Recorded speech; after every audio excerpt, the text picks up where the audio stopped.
Here no sa alma mater ko. Dalawang course na yata natapos ko dito, mag-aral pa ako ng isa no.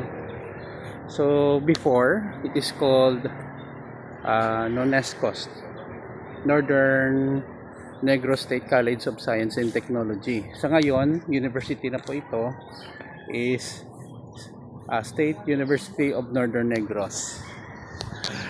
Well guys, no, nagtapos po ako ng Master of Information Technology dito way back 2020, and then my doctorate degree in Technology Management in 2024. This 2026 mag-aaral naman ako ulit dito guys, no, ng Doctor of Information Technology. Parang iba siguro sa inyo,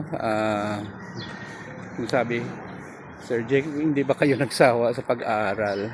Actually, nagsawa ako, kaso lang kailangan sa trabaho at sa future. Hindi naman natin alam, may mga pabago-bago na mga requirements. So, ganit yun guys ang dahilan bakit mag-aaral uli ako. So, kaya pa ng katawan natin, ng utak natin, at may mga opportunities pa, why not mag-aral tayo?